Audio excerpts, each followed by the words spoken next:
जिंदगी की डोर में, जीवन में अगर कहीं अंधेरा आ भी गया, कहीं ऐसा मौका मिल गया कि आज हम कर्जे में लदालूम हो गए, हम आज दुख में लदालूम हो गए, आज दुनिया का सारा कष्ट, सारी बीमारी, सारा रोग, सारा दुख भगवान ने हमारे खाते में डाल दिया है, आपको ऐसा महसूस हो कि हम अब बहुत दुखी हो गए, तब उस जगह पर आप शिव का स्मरण करना,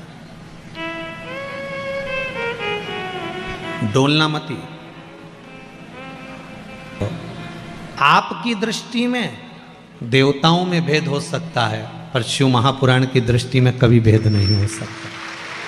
शिव महापुराण की दृष्टि कभी भेद नहीं करती। आप राम का भी भजन कर रहे हो तो हमको लगेगा कि आप शिव का भजन कर रहे हो। कई लोग कहते हैं कि महाराज आज तो लोग शंकर के इतने भगत हो गए, शंकर के इतने भगत हो गए कि दुनिया के लोग जो देखो लोटा भर के पानी लेके शिव जी के मंदिर जा रहा है, जो देखो वो बेलपत्री चढ़ा रहा है, जो देखो वो शिव पर शमी का पत्ता चढ़ा रहा है, वो जो देखो वो शंकर का गुणगान कर रहा है, जो देखो वो शिव का स्मरण कर रहा है। अब ये कितने दिन तक चलेगा शंकर का भजन? उसके बाद फिर कोई दूसरा महाराज पकड़ लेंगे, दूसरा देवता पकड़ लेंगे, फिर महाराज कोई मिल गया फिर उसको पकड़ लेंगे, फिर कोई देवता पकड़ लेंगे। हमने कहा कोई भी महाराज पकड़ो, कोई भी देवता पकड़ो, पर हिंदू धर्म के पकड़ना, दूसरे धर्म के मत पकड़ना। पकड़ना तो हिंदू धर्म का पकड़ो।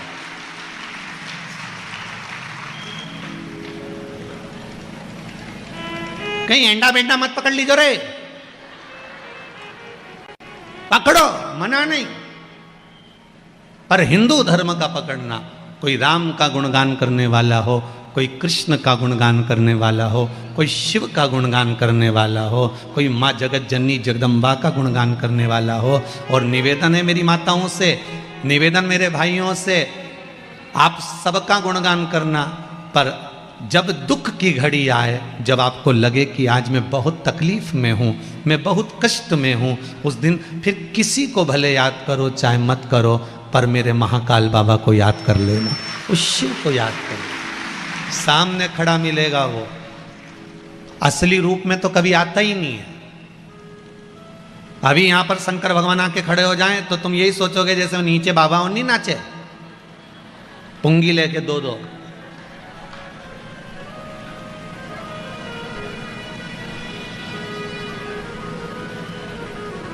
तुम तो यही समझोगे।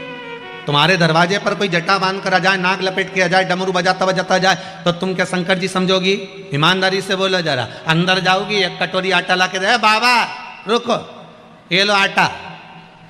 शंकर जी सोचे बताओ हम तो ओरिजिनल है और ये हमको डुप्लीकेट समझ रही है।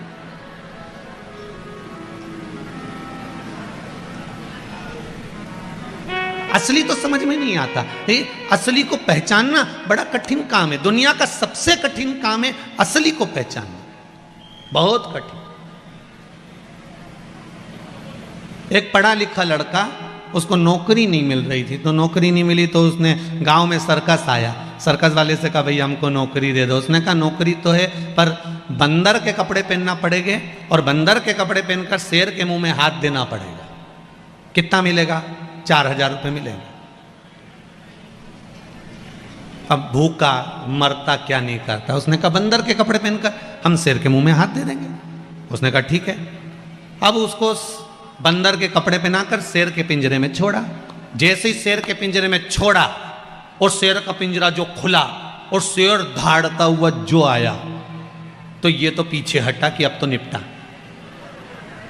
शेर और पास में आया, ये और पीछे हटा। शेर और पास में आया, ये और पीछे हटा। इसको लगा ये शेर मुझे खा जाएगा। इतने में शेर झपट के बंदर के पास जाकर चिल्लाकर बोला घबरा मती, तू 4000 में बंदर बना है, मैं 7000 में शेर बना हूं। क्यों घबराता है? नकली के युग में असली को ढूंढना कठिन हो गया हमारे। आज के जमाने में असली व्यक्ति मिलता ही नहीं। असली घी नहीं मिले, असली रुद्राक्ष नहीं मिले। बोलो ईमानदारी की बात सही है कि गलत है? आज के ज़माने में असली घी, असली तेल, असली रुद्राक्ष, असली सोना नहीं मिले तो असली आदमी कहाँ से मिले? वो भी तो सोचो, सब नकली का ज़माना, जितना मिला सब नकली मिला। मालवा के संत श्री नागर जी महाराज एक बात कहते हैं, आप लोगों ने स्मरण किया होगा। महाराज।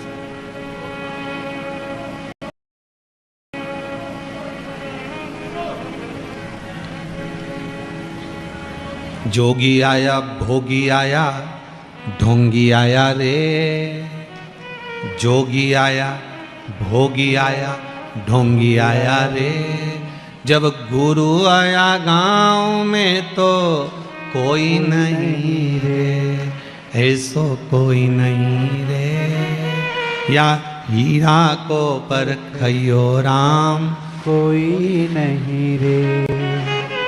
परखदार कहाँ मिलेगा?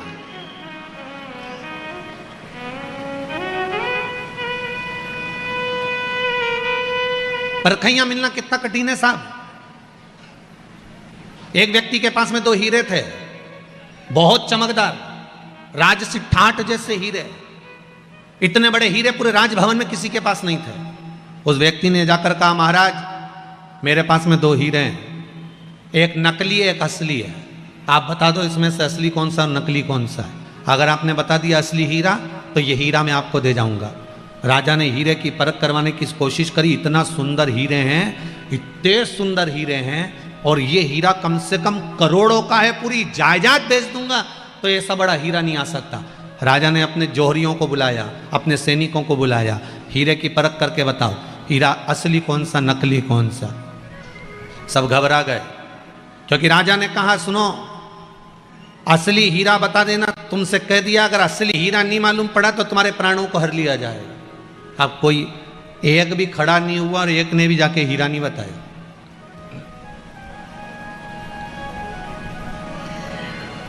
एक अंधा व्यक्ति आया, आंखें नहीं थी उसकी।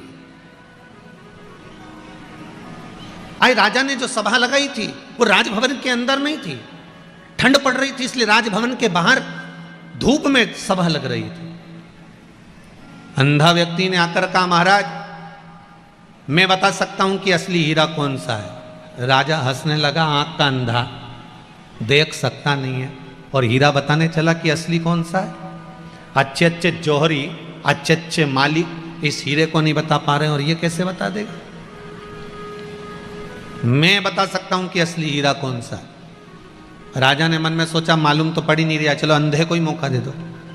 अंधा गया और अंधे ने जाकर दोनों हीरे को अपने हाथ में स्पर्श किया। स्पर्श कर कर असली हीरे को उठाकर उस अंधे व्यक्ति ने राजा को दे दिया, ये असली है, इसको रख लीजिए। राजा ने पूछा, जिसका हीरा था उससे पूछा, बता ये असली है। इतने में तो वो व्यक्ति खड़ा हो गया और खड़े होकर अंधे के चरण पकड़ लिया। बिल्कुल सत्य कह रहे हो, असली हीरा यही है। आप सत्य कह रहे हो, असली हीरा यही है, ये दूसरा हीरा तो नकली है। राजा ने उस अंधे व्यक्ति से पूछा, ये बताओ कि तुम कैसे पहचाने कि असली हीरा ये है और ये नकली है। तुम्हारे तो नेत्र नहीं थे, तुम तो अंधे थे, तुम्हारी आंखें नहीं थी, फिर तुम पहचाने कैसे।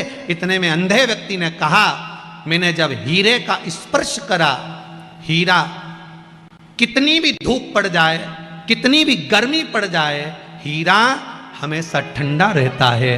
कांच गर्मी पड़ते से ही गर्म हो जाता है, इसलिए मैं समझ गया कि ये नकली है और ये असली है। समझ आ गई। किसी असली व्यक्ति को परखना है आपको, किसी असली हीरे को परखना है आपको, तो जिसको बहुत तेज गुस्सा आ रहा, बहुत तेज गुस्सा आ रहा हो, या बहुत बड़ी राज सत्ता पर भी जाकर बैठ गया हो, बहुत बड़ा पद अधिकारी भी बन गया हो, बहुत सारा उसके पास में मान प्रतिष्ठा भी आ गई हो, बहुत सारी दौलत भी आ गई हो, बहुत सारी संपदा भी आ गई हो, अगर वो व्यक्ति तुम्हें गुस्से में गर्म नजर आता है तो समझ लेना ये कांच का टुकड़ा है, हीरा कभी गर्म नहीं हो सकता। धन, प्रतिष्ठा, दौलत, सत्ता, मान, इज्जत सब पाने के बाद भी अगर उसके हृदय में नम्रता है तो समझ लेना कि असली हीरा यही है, इसमें नम्रता वाला गुण समाया हुआ है। यह असली का भाव है, असली का भाव।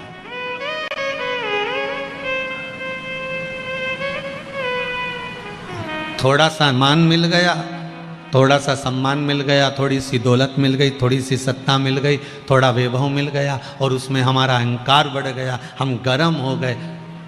हम सत्ता में, हमारे मद में हम फूल गए, हमें इतनी गर्मी आ गई कि कोई से भी कुछ कह दिया, कोई को भी अपशब्द कह दिया, किसी को भी ताने दे दिए, किसी को भी आड़ा टेढ़ा बोल दिया। तो ये हीरे की परख करना है, तो हीरे की परख करने का तरीका है कि मद सत्ता वैभव प्रतिष्ठाने पर भी आपकी जिह्वा, आपकी वाणी, आपका प्रेम, आपकी करुणा, आपकी वात्सल्यता, आपकी नम्रता आप में होना चाहिए, आप में होना चाहिए। किसी किसी व्यक्ति के पास में पद आ जाता है ना, तो वह अहंकार में जाता है, अभिमान में, क्रोध आ गया, चिढ़ गया, कुछ भी बोल दिया, शब्द के बाण चल गए, उसी समय समझ लो कि असली हीरा नहीं है, असली हीरा नहीं है।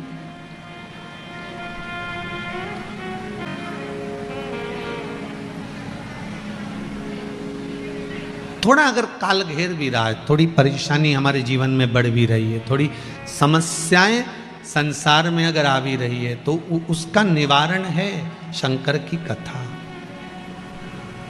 शंभो शरणे मांगू घड़ी रे, दुख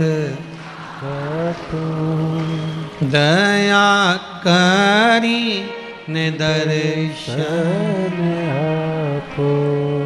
कल रात्रि को कोई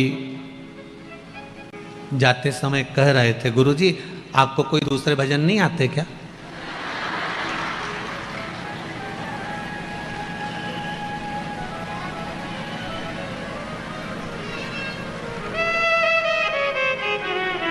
एक ही एक भजन बार बार गाते हो।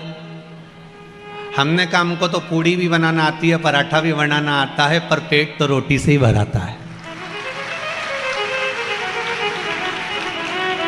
आप में से कितने लोग बैठे हैं जो एक महीने तक पूड़ी खा सकते हैं? बोलो जरा जम के। रोज खाओ पूड़ी, रोज पराठा खाओ, रोज रसगुल्ला खाओ, रोज इमरती खाओ, कितना भी खा लेना, पर आखिरी में रोटी की याद तो आ ही जाती है। ध्यान देना, जिस भजन में कुछ सार हो, भजन वही गाना चाहिए। आज के ज़माने में लोग भजन का सार भी नहीं समझते। इस भजन में एक सार है, आप शंकर के सामने बैठे हो, शिव महापुराण सामने रखी है, आप और हम सब इस पुराण को घेर कर बैठे हैं। विनती अगर हम इससे करेंगे, शंभु शरणे मांगू घड़ी। आपके दिल में अगर भाव भी नहीं होगा, आप मन से नहीं भी गा रहे होगे, तो मुख से तो निकल रहा है, मांगू घड़ी रे घड़ी। क्या मांगा? दुख। आपने भले कैसे भी बोला, पर बोला तो ना भगवान के सामने। एक बार उसके सामने जाकर कह तो दिया कि मेरा दुख काटो और अंत समय में दर्शन आपो। बस इतनी कृपा है कि आप मेरे दुख को काट दीजिए और मुझे दर्शन दे दीजिए। अब उसको बार बार अगर बोल रहे हैं तो उसका कारण है। क्या कारण है? कि हम भगवान के सामने जाकर, फिर वही बात आ गई महाराज कि भगवान के सामने जाकर आप छोटी सी बात से किसी से बात करना बंद कर सकते हो। छोटी सी गलती से आप किसी से संबंध समाप्त कर सकते हो, तो छोटी सी प्रार्थना से आप शंकर के भी हो सकते हो। क्या करूं? जब तक मैं श्री शिवाय नमस्तुभ्यं का जाप नहीं कर लेती, जब तक मैं शिव महापुराण की कथा रात्रि को 15 मिनट पलंग पे नहीं सुन लूँ, व्हाट्सएप पे, फेसबुक, यूट्यूब पे, तब तक मुझे नींद नहीं आती। आप में से कितने लोग हैं जो रात्रि को कथा सुन के सोते हो? कथा सुन के सोते हो? अरे वाह, जोरदार ताली। बहुत बहुत साधुवाद, बहुत बहुत साधुवाद। होना चाहिए। मेरा नियम है, मैं रात्रि को कथा सुनकर सोऊंगी, चाहे कुछ भी हो जाए। 5 मिनट सुनूंगी, 2 मिनट सुनूंगी, पर शिव महापुराण का स्मरण कर कर सोऊंगी, तभी जब शंकर का स्मरण कर लूंगी। क्यों? तो कह ऐसा सुना है, जिसका स्मरण कर कर सोते हैं ना, वो जरूर सपने में आकर दर्शन देता है। उसकी कथा सुनकर सोऊंगी, वो जरूर आएगा, वो जरूर मिलेगा। विश्वास जागृत हो। कितने अच्छे अच्छे लोग गाना गाते हैं, तुझसे मिलने के लिए तेरी कसम। तो ये ऐसा एक आध बार भगवान सामने शिव, मेरे भोले तेरा सहारा है, मेरी नैया का तो उस विश्वास जागृत करो, भाव जागृत करो।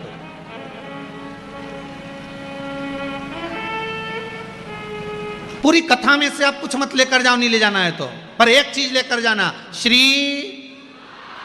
अरे साथ में तो बोलो, हम श्री बोले तुम शिवाय बोल देते हो, जब देखो जब गड़बड़ गड़बड़ करते हो।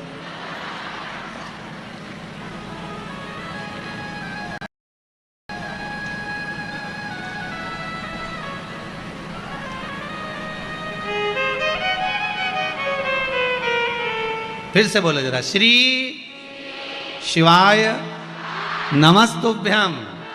कथा में से अगर लेकर जा रहे हो कुछ अच्छी चीज धारण कर ले जाओ, कुछ मत ले जाओ कथा में से तो मंत्र शंकर का, शिव महापुराण का मूल मंत्र है श्री शिवाय नमस्तुभ्यम, ये ले जाओ।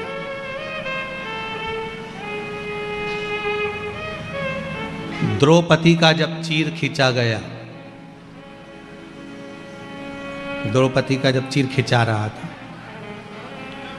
5 पति वहीं बैठे थे, कोई उठा जम के तो बोलो नहीं। भीष्म पितामह बैठे हुए थे, उठे नहीं उठे।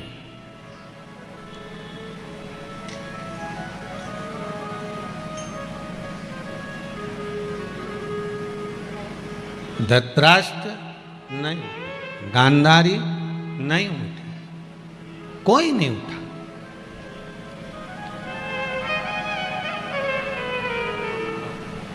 द्रौपदी रोती रोती अपने गुरु जी के सामने गई, गुरु द्रोणाचार्य के सामने, गुरुदेव मैंने आपसे गुरु मंत्र लिया, शिष्य हूं मैं आपकी, मैं आपकी चेली हूं, मैंने आपसे गुरु मंत्र लिया गुरुदेव, अगर कोई साथ नहीं देता तो गुरु तो साथ देता है। गुरु द्रोणाचार्य ने कहा जितने सभा में बैठे कोई तेरा साथ नहीं देगा और मैं तेरा गुरु हूं, मैं भी तेरा साथ नहीं दूंगा। तुम भी अच्छे से समझ लेना रहे इंदौर वालों, समझ लेना जरा अच्छे से, चाहे तुम गुरु जी को कितनी भी गुलाब जामुन खिला लो, चाहे गुरु जी को कितना भी घी लगा के पापड़ खिला लो, गुरु जी काम नहीं आएगा। आखिरी समय में जब तुम्हारे प्राण छूटेंगे तो क्या गुरु जी तुम्हारे साथ ऊपर जाएगा? अरे बोलो तो सही, जाएगा कहीं का गुरु तुम्हारे साथ में? कई चक्कर में मत पड़ जाओ रे, बिल्कुल चक्कर में मत पड़ना। गुरु द्रोणाचार्य करें द्रौपदी, इस सभा में जितने बैठे हैं कोई तेरा साथ नहीं निभाएगा, तेरे परिवार वाले, तेरे कुटुंब वाले, तेरे साथी। ये द्रौपदी के लिए गुरु द्रोणाचार्य नहीं करे, आपके लिए भी करें। जितने तुम्हारे परिवार में रह रहे हैं, एक भाई के पास में बहुत सारी दौलत है, दूसरा भाई कंगाल है, बड़े भाई के पास जब इतनी दौलत है तो 5-10 लाख रुपए छोटे को दे सकता है? जम के तो बोलो नहीं। दूसरा पैसा खाकर भग जाएगा तो भाई उसका बाल बाका नहीं कर पाएगा, और सगे भाई ने 50,000 खा लिए तो टोच के मार देगा। ये तो रिश्ते, ये संबंध, ये नाते। गुरु द्रोणाचार्य करें जितने सभा में बैठे कोई तेरा साथ नहीं निभाएगा। और गुरु द्रोणाचार्य ने कहा सुन रहे द्रौपदी, तेरे पति भी तेरा साथ नहीं निभाएंगे। सुन ले द्रौपदी, मैं गुरु हूं, मैं भी तेरा साथ नहीं निभाऊंगा। पर एक बात याद रखना द्रौपदी, मैंने तुझे जो गुरु मंत्र दिया था उस मंत्र को जपना प्रारंभ कर दे, वो साथ निभा जाएगा। उसको जप ले। पूरी शिव महापुराण में कुछ याद रहे चाहे नहीं रहे, कोई याद करे ना करे, हम चले जाएंगे। अगली कथा 9 तारीख से खरगोन में चालू हो जाएगी। पहले हरदा में होने वाली थी 9 तारीख वाली कथा, पर हरदा में कोई, जिस परिवार में कथा थी बंसल परिवार में, उसमें कोई गमी हो गई, इसलिए वो कथा खरगोन में, तारा कॉलोनी, मंगरूल रोड, खरगोन में होने जा रही है। तो हम तो चले जाएंगे 9 तारीख से 15 तारीख तक वहाँ कथा रहेगी। उसके बाद चले जाएंगे छिंदवाड़ा के पास कथा है, फिर वहाँ से भिलाई कथा है, तो कथाएं तो चलती रहेगी। पर हम फिर निवेदन कर रहे हैं, सियोर वाला महाराज तो अपनी जगह चले जाएगा, रिश्तेदार अपनी जगह चले जाएंगे, कुटुंब कबीला अपनी जगह चले जाएगा, टेंट बाद में उखड़ जाएगा, सब कोई अपनी जगह चले जाएंगे। तुम्हारे भीतर भी पूरी शिव महापुराण भले तुम्हें याद नहीं रहे, मत रहने दो। पर गुरु द्रोणाचार्य कहते हैं अंतिम समय में जब दुशासन तेरा चीर खींच रहा है, तो तू उस मूल मंत्र को याद कर ले। आपसे भी निवेदन है, दुख आए तो श्री शिवाय नमस्तुभ्यम याद कर लेना, सामने शंकर मिल जाए। जब आपको लगे कि मुझे ये, मैं तो कह रहा हूं प्रैक्टिकल कर के, एक छोटा सा प्रैक्टिकल करते रहना चाहिए। प्रैक्टिकल करने का जमाना भी है, प्रैक्टिकल करते रहो। हम कई बार कहते हैं प्रैक्टिकल करो। एक महाराज जी प्रवचन दे रहे थे, प्रवचन में कह रहे थे शराब नहीं पीना चाहिए, मदिरा मत पियो, गंदा नाली का पानी है, क्यों पीते हो, गटर में पड़े रहोगे। उसी में महाराज का पहचान वाला बैठा था, उठ के खड़ा हो गया। ओ महाराज, इतनी बड़ी बड़ी बातें कह रहा है, तेरा सग्गा भाई पी के तो नाली में पड़ा है, तो हमको ज्ञान दे रहा है महाराज, अपने भाई को क्यों नहीं देता। महाराज जी ने कहा देखो भैया, मैं भी प्रवचन दे रहा हूँ, मेरा भाई भी प्रवचन दे रहा है, बस अंतर इतना है मैं मुंह से समझा रहा हूँ, मेरा भाई प्रैक्टिकल करके दिखा रहा है। मेरा भाई प्रैक्टिकल करके दिखा रहा है, आप किस में समझोगे। तो हम तो कहते हैं एक आध बार प्रैक्टिकल करके देखो, कहीं सियोर वाला महाराज झूठ तो नहीं बोल रहा। तुम जब दुख की घड़ी हो, तुम अकेले खड़ी हो और तुम्हें ऐसा लग रहा है कि तुम्हें ऑटो भी नहीं मिल रहा, तुम तो एक साधारण सा प्रैक्टिकल करो, ऑटो भी नहीं मिल रहा, 2 मिनट खड़े खड़े श्री शिवाय नमस्तुभ्यम, श्री शिवाय नमस्तुभ्यम, श्री शिवाय, और चिल्ला के भी नहीं बोलना आपने, नहीं तो पड़ोसन सोचेगी पगली है। नहीं, अपन ज़्यादा तेज चिल्ला के बोलो तो लोग तो समझे ना पागल हो गई है, तो अपने ऐसा चिल्ला चिल्ला के भी नहीं बोलना, अपने घट की जिब्या से बोलना हो। अपने को किसी को दिखावा विखावा करना ही नहीं बिल्कुल भी, अपने तो भीतर से श्री शिवाय नमस्तुभ्यम जपते रहो। देखो जिस चीज की याद करोगे वो सामने, पर थोड़ा समय जरूर लगता है, वो थोड़ा सा समय। हमने तो यहां तक कहा है तुम्हें रसगुल्ला खाना हो ना तो 2-3 दिन तक तुम श्री शिवाय नमस्तुभ्यम जपो, रसगुल्ला आके मानेगा चाहे कहीं से भी आए, कोई भी लाएगा, तुम जपो तो मंत्र में वो बल है साहब। जब विदेश में श्री सूक्त के मंत्रों से सोना बना सकते हैं, हमारे भारत की भूमि के मंत्रों में बल देखिए कि विदेश में श्री सूक्त के मंत्रों से सोना बनाया जा रहा है, और हमारे भारत में केवल हम श्री सूक्त का पाठ कर रहे हैं, वो सोना बना रहे हैं। हमारे मंत्रों में इतनी प्रबलता है कि अगर हमने दिल से जप लिया तो परमात्मा भी सामने आकर खड़ा हो जाता है, और हुआ, कई बार हुआ। तुम जपो तो मीराबाई जपी, भगवान आकर खड़े हो गए। मीराबाई के दादाजी ने कहा मेरी तबीयत खराब है मीरा, ये दूध का कटोरा ले जा, भगवान को पिलाया।